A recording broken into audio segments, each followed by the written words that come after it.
Le Grand Matin Sud Radio, 7h-10h, Frédéric Brindel.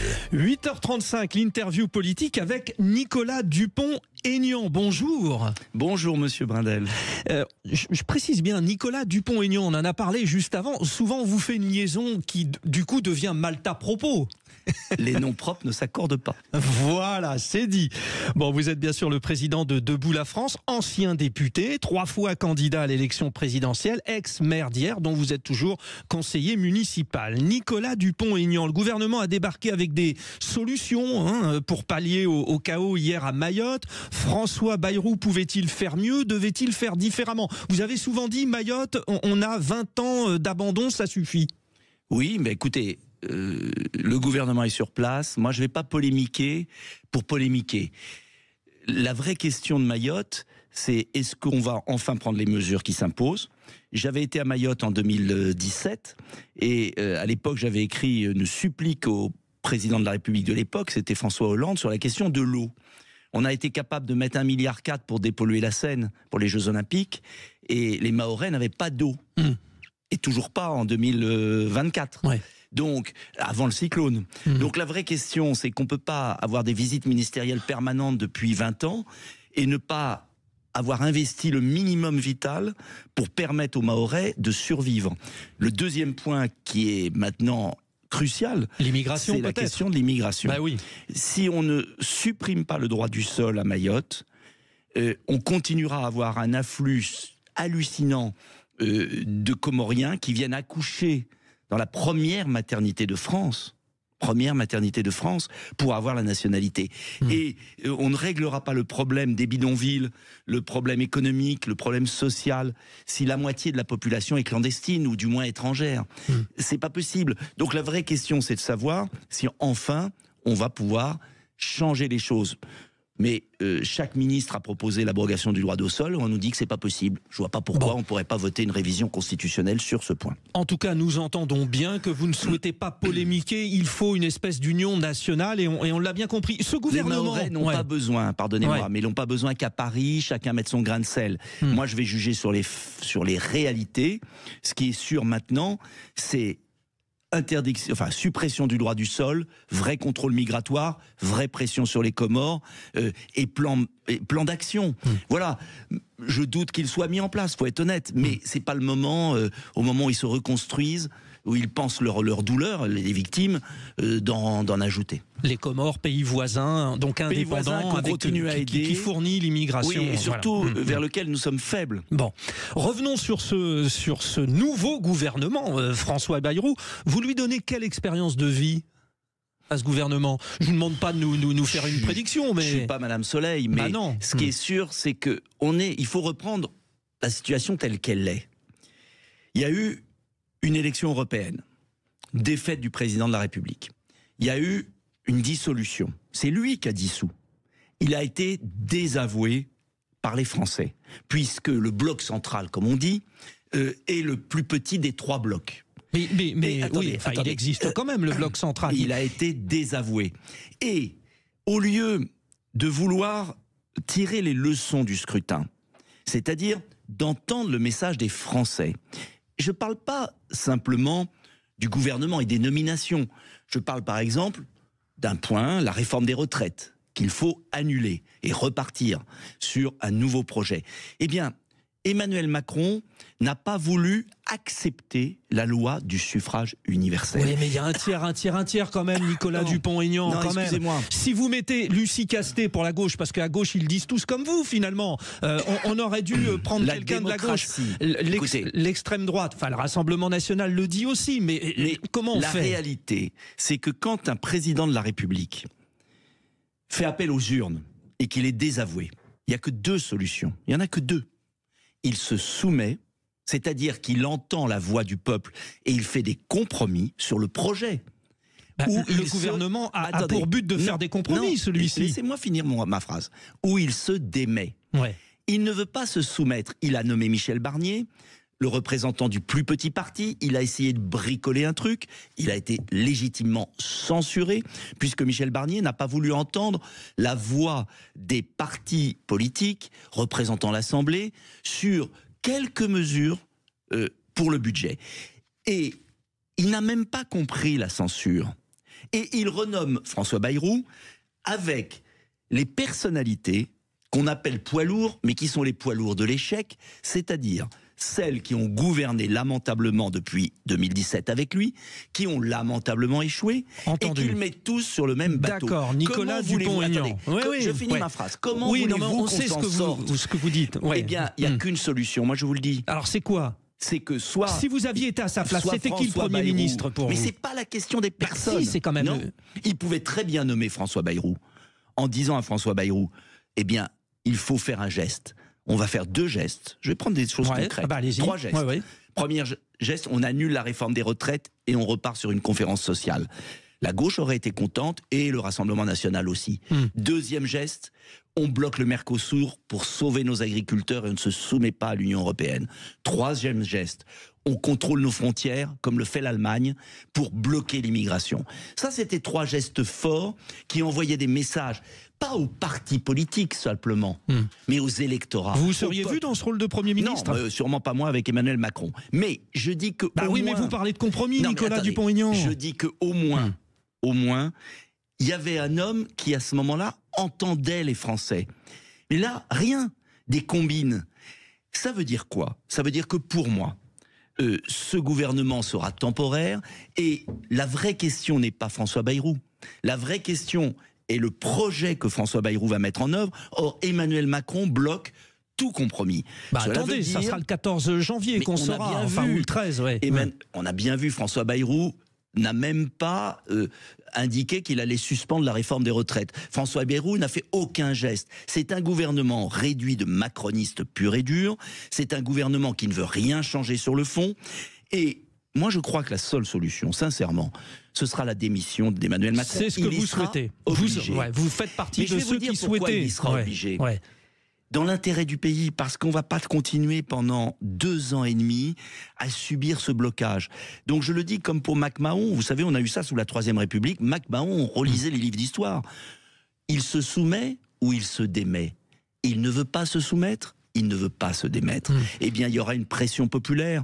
Parce il y a quand même une élection présidentielle. Alors justement, parlons du président de la République. Il faut une élection présidentielle pour que les Français aussi, et là je le dis à mes concitoyens, tranchent. C'est aux Français, par le suffrage universel, de trancher. Et j'ai retrouvé un texte du général de Gaulle intéressant parce qu'on me dit... Vous êtes dans l'histoire en ce moment. Bravo. Oui, mais parce que l'histoire permet de comprendre le présent et de préparer l'avenir. Et je vais vous donner un exemple. J'entends souvent... Oui, tu demandes la démission du président, c'est pas bien pour les institutions et grand tralala. Le général de Gaulle avait dit, a écrit, s'il y a une censure et que le président est mis en cause, le président doit démissionner et il y a une nouvelle élection présidentielle. Quand il y a un conflit de légitimité entre une assemblée et un président, qui peut trancher ce conflit? Bon, c'est pas François Bayrou, c'est pas Dupont-Aignan, c'est pas Marine Le Pen, c'est pas Jean-Luc Mélenchon, c'est le peuple. Donc, on repart aux élections et à un moment, les Français choisissent. Vers où ils veulent aller? La proposition c'est la présidentielle qui le permettra. De Nicolas et vous verrez ce que je vous dis. En 2025, en 2024, j'avais annoncé la dissolution. Tout le monde m'avait ri au nez. Et ça s'est passé. Et ça s'est passé. Moi, je prédis en 2025 une présidentielle anticipée pour que la France ne perde plus de temps, pour qu'on puisse résoudre les problèmes. C'est noté. Il est 8h44 sur Sud Radio. Vous avez prédit ça. On se revoit le 31 décembre 2025. En tout cas, je le souhaite. En tout cas, il y aura...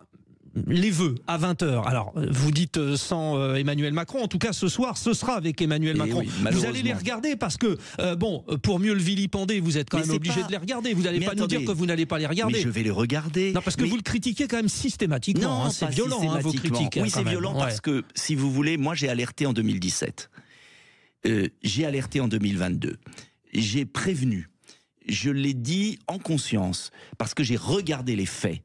Et j'ai vu à quel point il avait envoûté une partie des Français, le monde médiatique aussi, pas tous, mais une partie. Et je vois dans quel état est le pays. Il a ruiné la France. Et il n'y a pas de compromis possible avec quelqu'un qui se joue des Français, qui a ruiné le pays. Il y a un moment... qui lui a permis de passer du mieux possible le Covid, même si vous le critiquez. 1000 milliards, 1200 milliards de dettes, un pays aujourd'hui à bout. Est-ce qu'on continue ? Est-ce qu'on dit merci? Est-ce qu'on continue ces petits jeux politiciens? Donc soit il se soumet et il accepte d'entendre la voix des Français qui lui demandent des gestes concrets.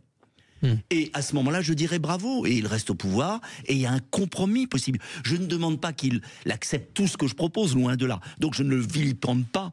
Je demande l'application de la démocratie. C'est curieux dans notre pays quand même. On n'est plus en démocratie en France, aujourd'hui. Question sur vous, Nicolas Dupont-Aignan. Oui, Oui. parce que vous êtes un personnage politique, je le disais, 3 fois candidat à l'élection présidentielle. Bon, vous êtes devenu un opposant très actif, quasiment à tout d'ailleurs, C'est pas vrai. via les réseaux sociaux. Je fais des propositions. J'ai écrit un livre où va le pognon, Oui, où j'ai fait des propositions les avant livres, les c'est autres très bien. sur les économies. Ouais. J'ai Mais cessé sur les de réseaux proposer des sociaux, choses. Nicolas Dupont-Aignan, propose. vous postez par exemple sur X, en général 3 fois par jour, et à chaque fois vous envoyez c'est un scud, c'est un scud. Vous Non, êtes un je peu propose accro, à chaque fois. vous êtes accro un peu aux réseaux Je suis sociaux, pas non? accro, c'est Non. un moyen d'expression, alors que les chaînes publiques me sont interdites. Pourquoi?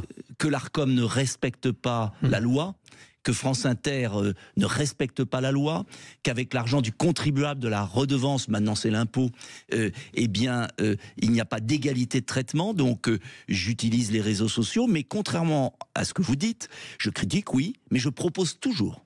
Et j'ai toujours veillé dans ma vie politique à apporter des solutions. Je n'ai jamais critiqué sans une solution alternative. Parce que le problème, c'est pas la critique. Les Français ont compris, vous savez. Le problème, c'est que les Français se disent « Mais qui pourrait faire mieux? Et qu'est-ce qu'on pourrait faire ?»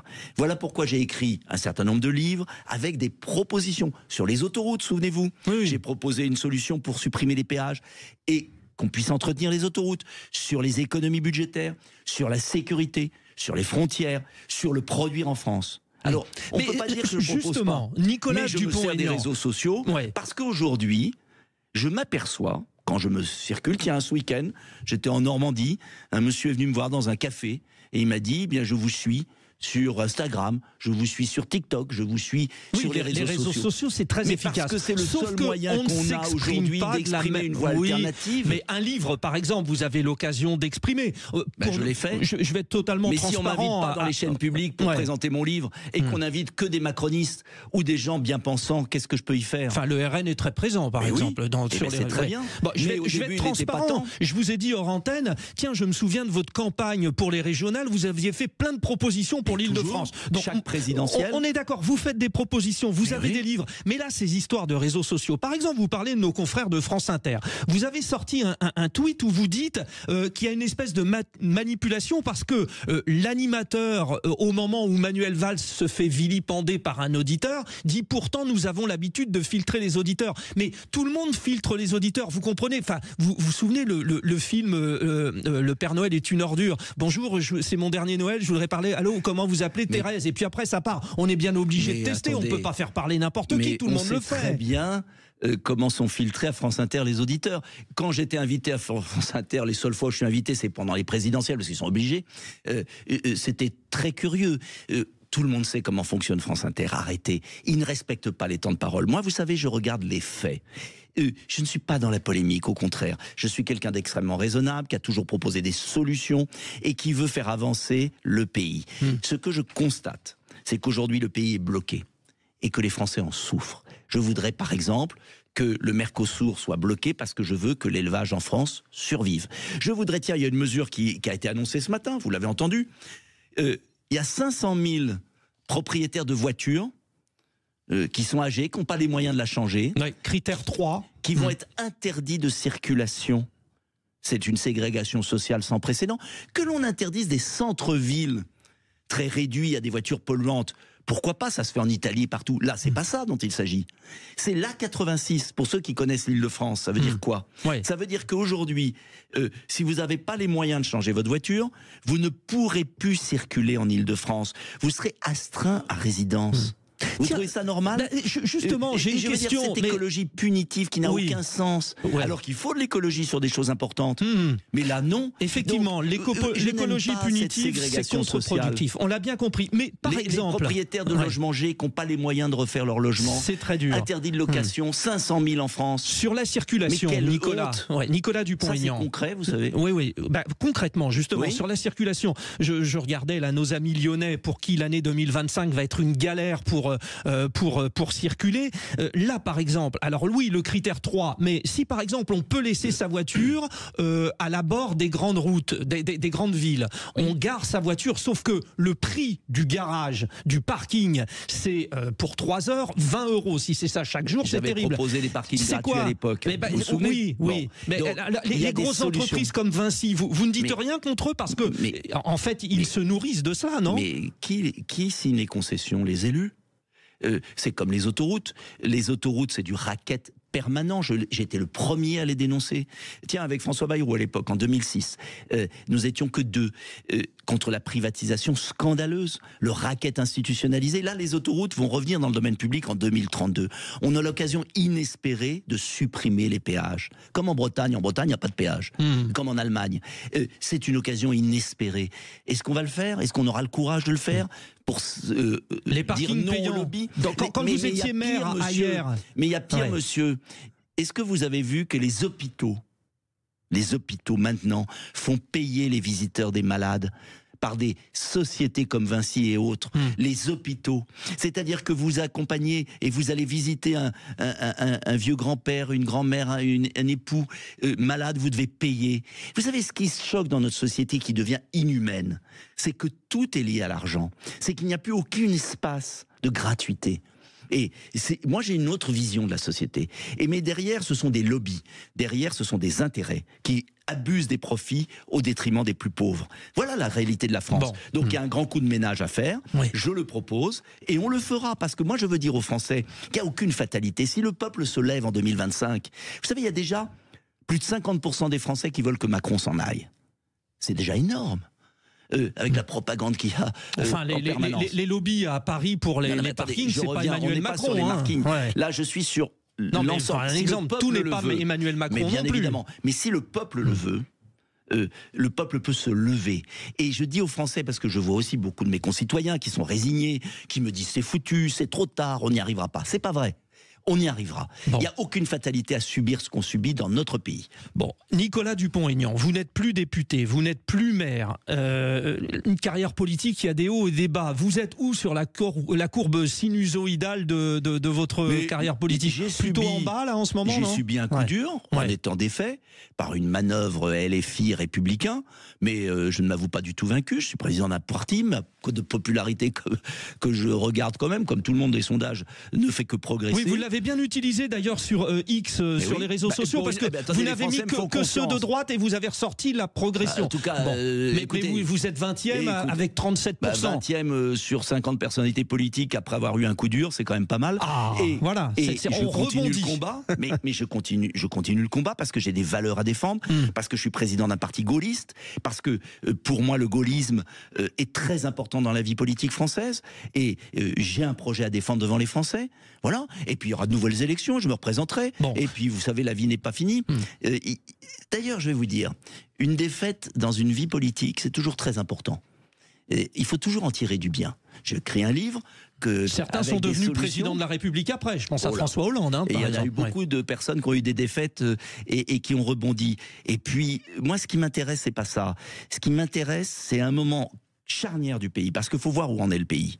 Surendetté, insécurité, narcotrafic, immigration massive, baisse de pouvoir d'achat, situation de l'école catastrophique. La situation est vraiment grave. Apportons chacun des solutions, et puis après, les Français tranchent. Mais que les Français vraiment se mobilisent. Votre passage difficile, votre passage politique difficile, Nicolas Dupont-Aignan, est-ce que c'est pas le résultat de cette période où vous avez été, j'y reviens, sur vos réseaux sociaux, très actifs, notamment sur la question du Covid, j'ai payé cher, oui. Vous avez fait un petit peu de complotisme. Non, pas du tout. J'ai payé cher. Un petit peu, quand même. Non, j'ai payé cher le fait de dire avant les autres la vérité. Et vous savez, quand je vois aujourd'hui les commissions d'enquête aux États-Unis... c'est le peuple qui vote, vous l'avez dit, le peuple, il a vu aussi que vous avez dit peut-être des grosses bêtises. Enfin, je sais pas, aucune bêtise là-dessus. J'ai été le premier, certain. J'ai été le seul à dire que le vaccin n'empêchait pas la transmission du virus, que le pass sanitaire était le scandale du siècle. Et aujourd'hui, même Pfizer, même le professeur Delfrécy, tous les experts reconnaissent que le vaccin n'empêchait pas la transmission et donc oui, que mais l'atténuer, c'est quand même très important. Enfin, Nicolas Dupont-Aignan, c'est comme si vous alliez à l'encontre des médecins. Enfin, ça paraît tellement surréaliste. Aujourd'hui, Kennedy va être ministre de la Santé de Donald Trump. Oui. Vous le recitez encore dans vos tweets. Parce que la vérité apparaît aux États-Unis et pas en France. Ouais, et parce que ça a été une escroquerie monstrueuse, que des dizaines de milliers de vies auraient pu être sauvées avec des médicaments. Donc même si ça vous a fait perdre des électeurs, vous persistez parce que c'est la vie des Français qui est en jeu. Et je vais vous dire une chose. Quand vous avez un cas de conscience, est-ce qu'il faut cacher une vérité pour être élu obligatoirement ? Ou est-ce qu'il faut dire une vérité qui va apparaître plus tard? Et est-ce que sur des phénomènes en évolution, des vérités définitives par définition ne sont pas forcément arrêtées? Vous dites des vérités, mais on sait qu'on ne sait pas. C'est Jean Gabin qui disait ça. Oui, vous avez raison là-dessus, la science évolue, vous avez tout à fait raison, mais je vais vous dire une chose. Le professeur Delfrécy, monsieur Vaccin du gouvernement de l'époque, président du conseil scientifique, a avoué récemment sur une chaîne, vous pouvez retrouver, France 24, que dès mars 2021, il savait que le vaccin n'empêchait pas la transmission. Et vous savez, quand le président de la République... quand même. Il l'a avoué. Et vous savez, quand le président de la République a obligé au pass sanitaire ? En juillet. C'est-à-dire que 3 mois avant, le professeur Delfrécy avait prévenu Olivier Véran. On est face à un scandale d'État qui, un jour, émergera. Et je ne regrette pas d'avoir dit la vérité. Vous confirmez vos propos. Je persiste et je signe. Autre question. Je suis content qu'en Allemagne... aux États-Unis, la vérité apparaisse, et je regrette qu'en France, ce soit toujours l'omerta. Il reste une grosse minute. Il y a la question que tout le monde se pose, Nicolas Dupont-Aignan. Pourquoi vous ne ralliez pas le Rassemblement national ? Ce serait peut-être pour vous une chance de revenir à un statut d'élu, non ? Je n'ai pas besoin de rallier X ou Y.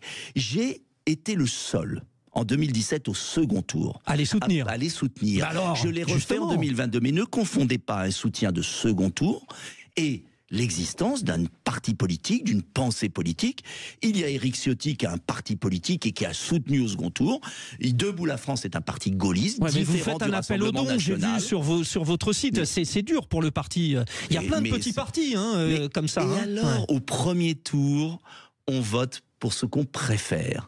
Au second tour, on choisit ou on élimine. C'est le principe d'un scrutin à 2 tours. Pourquoi voudriez-vous qu'il n'y ait plus que 2 partis en France ? Vous allez vous représenter au présidentiel, vous, c'est sûr. Mais personne n'en sait rien. Nous verrons bien. Je m'y prépare. Maintenant, je prendrai ma décision plus tard.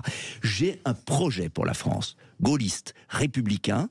J'y crois. Je pense que la liberté de la France vis-à-vis de l'Union européenne est vitale pour résoudre nos problèmes. Permettez que on le propose, et s'il y a des Français qui soutiennent, c'est tant mieux. Bon, allez, bonne année à vous et à tous, y compris vos ennemis. Bonne année à tout le monde. Mais voilà. Écoutez, merci. Nous sommes dans la bienveillance. Merci, mais ça Nicolas Dupont-Aignan. Pas la lucidité pour le pays. Très bien, c'est noté. Merci à vous d'être le dernier invité de l'interview politique de l'année.